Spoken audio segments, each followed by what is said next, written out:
আসসালামু আলাইকুম। কেমন আছেন আপনারা? আশা করি সবাই ভালো আছেন। আলহামদুলিল্লাহ আমি ভালো আছি।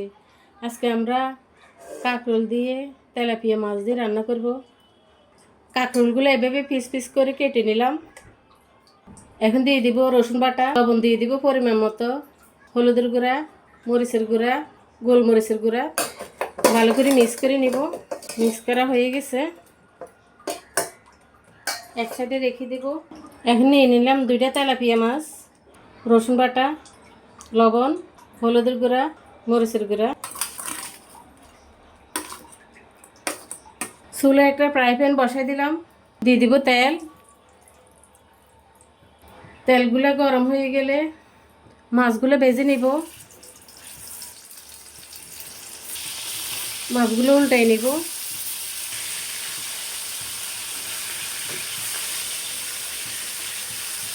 আর একটা পাশে কাঁকড়গুলো ভাজে নেব। এভাবে লাল লাল করে আমি কাঁকড়গুলো ভেজে নিব।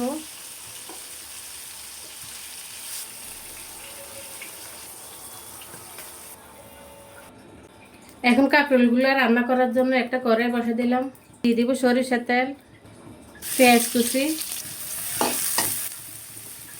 লবণ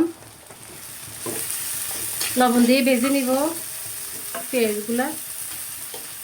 এখন দিয়ে দিব হলুদের গুঁড়া, মরিচের গুঁড়া, রসুন বাটা। একটু পানি দিয়ে মরিচগুলো কষিয়ে নিব। এখন দিয়ে দিব টমেটো কুচি, কাঁচামরিচ দিয়ে দিব 3-4টা,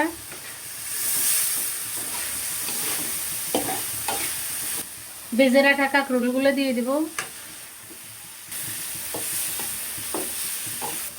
এখন একটু পানি দিয়ে দিব।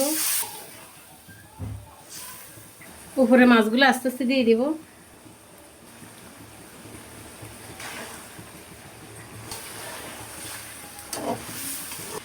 কিছুক্ষণের জন্য ঢাকনা দিয়ে ঢেকে দিব। রান্না হয়ে গেছে, একটু ধনে পাতা দিয়ে দিব। তো কেমন লাগলো ভিডিওটা ভালো লাগলে একটা লাইক কমেন্ট শেয়ার দিয়ে আমার পাশে থাকবেন। সবাই ভালো থাকবেন, সুস্থ থাকবেন। আল্লাহ হাফেজ।